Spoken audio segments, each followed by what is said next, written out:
Jeff Bezos has already conquered the retail frontier. Now he's got a plan to colonize the finance. Bezos is laying out his plans for colonizing space. Bezos is known for going big, and now he's literally shooting for the moon. In May of 2019, Jeff Bezos, the richest person on the planet, unveiled his latest invention. This is Blue Moon. It's time to go back to the moon, this time to stay. Jeff has said over and over again that the most important work he's doing is work in space. What he's built with Amazon is really important and really interesting, and it's revolutionized commerce. But it's only revolutionized commerce. Bezos' plan is to chart a new course for the future of humanity. Manufactured worlds rotated to create artificial gravity with centrifugal force. These are very large structures, miles on end, and they hold 1 million people or more each. It's an idea he's had since he was a teenager. This is me in high school, and I want to highlight this quote: "The Earth is finite, and if the world economy and population is to keep expanding, space is the only way to go." I still believe that.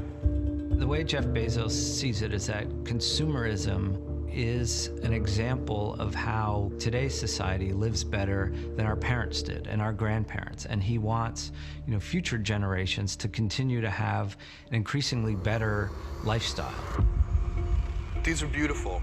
People are going to want to live here. Bezos unveiled his extraterrestrial plans at a time of growing concern about the empire he's built here on Earth.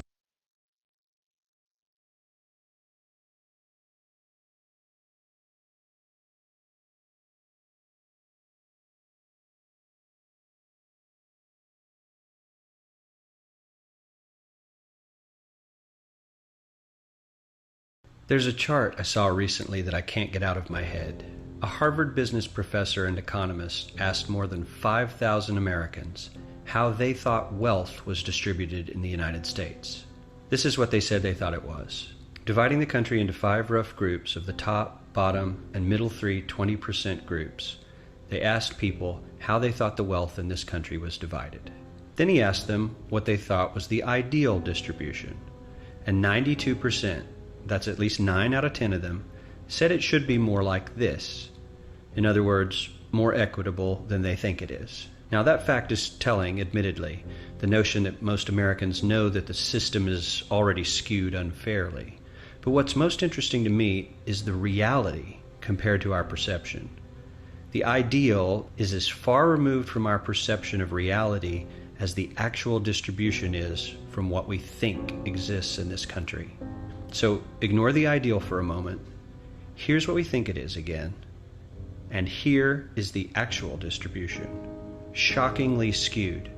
Not only do the bottom 20% and the next 20%, the bottom 40% of Americans barely have any of the wealth. I mean, it's hard to even see them on the chart. But the top 1% has more of the country's wealth than 9 out of 10 Americans believe the entire top 20% should have. Mind-blowing. But let's look at it another way, because I find this chart kind of difficult to wrap my head around.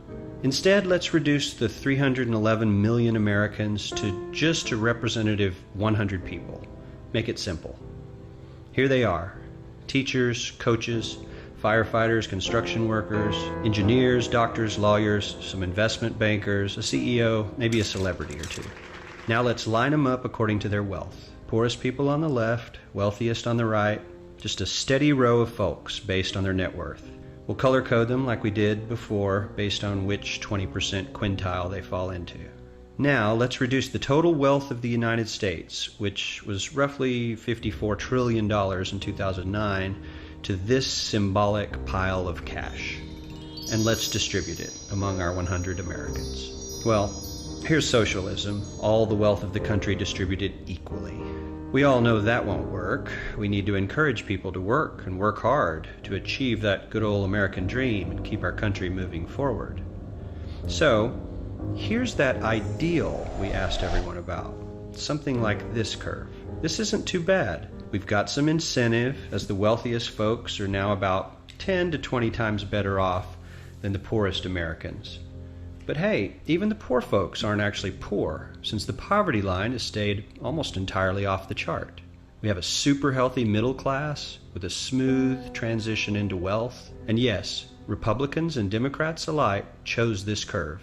9 out of 10 people, 92%, said this was a nice, ideal distribution of America's wealth. But let's move on.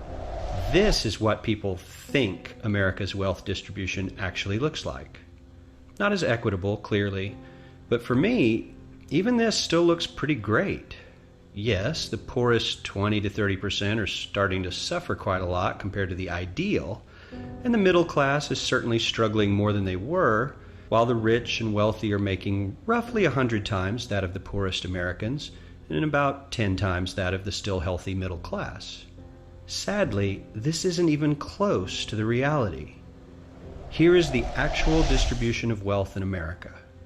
The poorest Americans don't even register. They're down to pocket change, and the middle class is barely distinguishable from the poor. In fact, even the rich between the top 10 and 20 percentile are worse off. Only the top 10% are better off. And how much better off? So much better off that the top 2 to 5% are actually off the chart at this scale. And the top 1%, this guy, well, his stack of money stretches 10 times higher than we can show. Here's his stack of cash, restacked, all by itself. This is the top 1% we've been hearing so much about.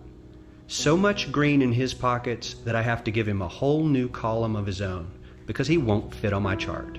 1% of America has 40% of all the nation's wealth. The bottom 80%, 8 out of every 10 people, or 80 out of these 100, only has 7% between them. And this has only gotten worse in the last 20 to 30 years. While the richest 1% take home almost a quarter of the national income today, in 1976, they took home only 9%, meaning their share of income has nearly tripled in the last 30 years. The top 1% own half the country's stocks, bonds, and mutual funds. The bottom 50% of Americans own only 0.5% of these investments, which means they aren't investing.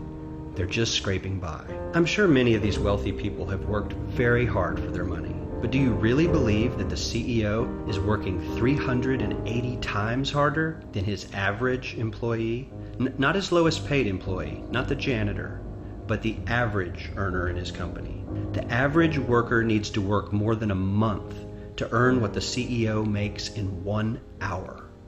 We certainly don't have to go all the way to socialism to find something that is fair for hardworking Americans. We don't even have to achieve what most of us consider might be ideal. All we need to do is wake up and realize that the reality in this country is not at all what we think it is. 265 million. That's the number of people expected to face acute hunger as the coronavirus crisis could trigger a pandemic of hunger.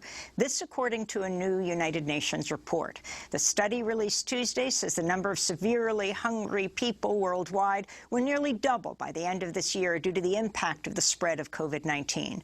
On Tuesday, the head of the World Food Program warned the world will see multiple famines of biblical proportions if swift action isn't taken. The crisis is projected to disproportionately affect Africa, where there's already widespread hunger. In South Sudan, a food crisis affected more than 60% of the population last year.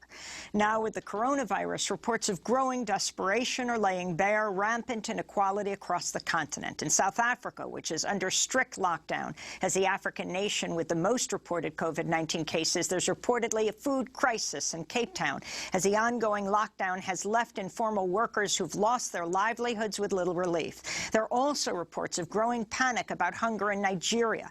This is a resident of Lagos, Nigeria's largest city. If this coronavirus did not kill people with disability, definitely this hunger of stay at home will kill people.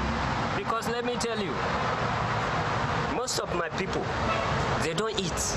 This comes as the World Health Organization estimates the number of COVID-19 cases in Africa could rise to 10 million in the next 3 to 6 months. The New York Times reports public hospitals in 41 countries across Africa have less than 2,000 ventilators. 10 African countries do not have a single ventilator. For more, we're going to London, where we're joined by Kumi Naidoo, the former Secretary General of Amnesty International, former head of Greenpeace. He's a lifelong South African human rights activist and climate justice activist, was the first African to head Greenpeace. Kumi, welcome back to Democracy Now! As you hear those figures about Africa, and particularly what's happening in your country of South Africa, where decades ago you were very well-known anti-apartheid activists as you started your activism right through to today. Talk about what Africa faces. I think this is an extremely terrifying and frightening moment for the people of Africa. It's important to note that that report that was released by the World Food Programme was already saying to the world that in 2020, we were already facing a major food crisis. That was before the coronavirus hit. Now we're looking at a situation where the report says that we could be looking at about 300,000 deaths per day over a 3-month period. Now the reality for Africa is that before even the coronavirus hits, this is what we are dealing with. We're dealing with healthcare systems that are not strong. We're dealing with a population that has high levels of vulnerability because of the high levels of HIV, AIDS, and tuberculosis, and malaria. And we're looking at economies that are actually really struggling. So right now, I think we are in a very vulnerable state as the African continent, and we hope that international solidarity will be there to help our people get through this very bumpy ride ahead. Because for many people in Africa right now, the choice is almost also between, if you want a pandemic that's a health pandemic or a hunger pandemic. And as many people are saying, you know, if we don't get killed by COVID-19, we'll get killed by hunger. And so balancing this is going to be a very tricky act of leadership. But what we hope is that we have a mentality in terms of how we think we need to build the continent forward, is not to build back exactly what we had, which shows all these vulnerabilities. We have to learn from this so that we are building in a way that we address the climate crisis, we address inequality, we address maldistribution of budgetary resources and so on. And Kumi Naidoo, the price of oil dropping below zero for the first time ever Monday. The historic collapse due to this historic lack of demand as the many in the world are told to shelter at home. What are the implications of this? And we just have a minute or two. Well, the one sort of short-term positive, if you want, impact is that emissions have actually reduced drastically. And the fact that the scale of the impact has been so much, and the fact that people have responded in most countries with such urgency, and also, you know, ensuring that they're taking the painful actions of being in lockdown. By the way, I'm not in South Africa. I'm locked down in London at the moment, waiting to try and get to South Africa. So given the fact that people have taken all of these efforts, shows that there is a greater capability within the people of our planet to take the big actions that we need to take to address the other challenges that have been with us for so long. The major problem right now, we have to be conscious that, as we saw with the United States after 9/11 and the Patriot Act, that was a special reduction in civil liberties and so on. But we see that even though 9/11 is behind us, many of those elements still remain. One of the concerns we must have is that we want to be very clear that as citizens, we are supporting what our governments are doing in this moment of crisis, but we also need to ensure that we do not have a situation where immediately after this, most of those measures remain in place. So we have to understand the crisis that we're in is a multifaceted crisis. It's a crisis of poverty, hunger, human rights, and of course, climate and environment. And let's be clear that if we don't address environmental degradation, the situation that we have now with the spread of viruses, as health professionals have been warning us, will continue. Forests and other ecological assets help prevent the flow of viruses and so on. And right now, humanity must take a hard look at ourselves about whether we want to build back after Corona exactly what we had, or we want to build back a more equitable, more just and a more sustainable world.